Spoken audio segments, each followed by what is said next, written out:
उपांशु जपोगे वो उतना अधिक फलित होता है। उपांशु मतलब आप लोग समझे, उपांशु यानी ऐसे जपा जाए कि खुद को भी न सुनाई दे, मन में मानसिक जप, उसको कहते हैं उपांशु। आप मंत्र का जाप करो और जिह्वा न चले, केवल मन में मंत्र चल रहा है, तो आप जितना मन से उसका जप करते हो उतना उसका फल दुगना तिगुना बढ़कर मिलता है। लेकिन भगवान का नाम इसे कैसे लेना चाहिए? मन में लेना चाहिए या जोर से लेना चाहिए? बोलो, बताओ, आप लोग बताओ, कैसे लेना चाहिए? अरे भैया, भगवान के नाम को जोर से लेना चाहिए या मन में उसका कीर्तन करना चाहिए? हाँ, मन में नहीं, यहाँ उल्टा है। नाम को जितने जोर से बोलोगे उसका उतना पुण्य है, क्योंकि मन में बोलोगे तो केवल तुम्हारा कल्याण होगा, जोर से बोलोगे तो सुनने वाले का भी कल्याण होगा। हाँ, इसीलिए भगवान चैतन्य महाप्रभु ने जो एक यात्रा निकाली है उसका नाम ही है संकीर्तन यात्रा। कीर्तन। एक बात और आप सबसे कहूं, आप लोग जप करते हो बहुत अच्छा, कल हमने कहा था कि ठाकुर जी को भजन सुनाया करो, लेकिन आज एक बात और कहते हैं आप लोगों से, आप जप करते हो, पाठ करते हो बहुत अच्छा, थोड़ी देर बैठ के भगवान के पास कीर्तन भी करना चाहिए। जब हम कीर्तन करते हैं तो हाथ ताली बजा रहे हैं, मुख गा रहा है, कानों से सुनाई दे रहा है, मन में चिंतन चल रहा है। महाप्रभु ने अपने जीवन पर्यंत केवल संकीर्तन को ही कहा। उन्होंने कहा कुछ मत करो, श्री कृष्ण संकीर्तनम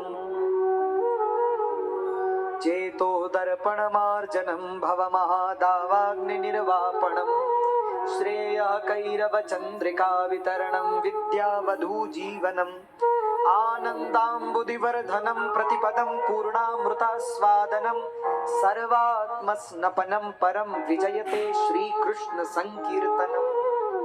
श्री कृष्ण संकीर्तन। और विष्णु पुराण तो कहता है कि हरेर नाम नामैव केवलम कलौ नास्त्यैव नास्त्यैव नास्त्यैव गतिरन्यथा।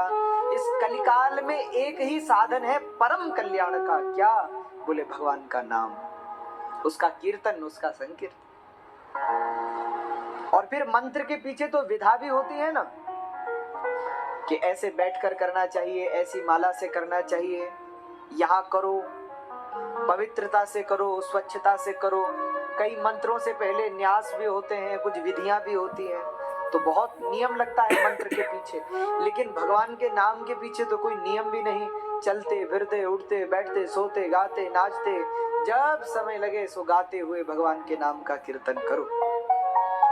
कथा में भी जब कीर्तन हो तो सबको मिलकर के कीर्तन करना चाहिए। कीर्तन का मतलब है, देखो कीर्तन में विशिष्टता क्या है? हमारे शास्त्रों ने माया को नर्तकी कहा है। नर्तकी जानते हैं आप लोग? नाचने वाली, उसको कहते हैं नर्तकी। तो माया को हमारे शास्त्रों ने नर्तकी कहा है। वो खुद भी नाचती है और औरों को भी नचा रही है। किसी को घर के पीछे नचा रही है, किसी को नौकरी के पीछे नचा रही है, किसी को काम के पीछे नचा रही है, सबको नचा ही रही है। इसलिए माया को शास्त्रों ने कहा नर्तकी। तो इस नर्तकी से बचने का उपाय क्या? तो बोले कुछ नहीं, नर्तकी का उल्टा करो, क्या बनेगा? अरे नर्तकी शब्द को उल्टा पढ़ो जरा, कीर्तन। इस नर्तकी से बचने का एक ही उपाय है, क्या?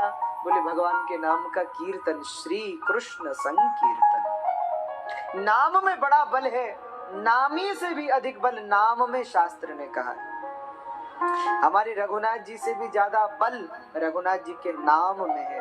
इसीलिए कहते हैं राम न सकहि नाम गुण गाई, नाम में बड़ा बल है। तो कल हमने माँ भक्ति के चरित्र को सुना और सुना कि भवद्भिरद्यै वक्रतास्मि पुष्टा कली प्रणष्टा कथा रसेन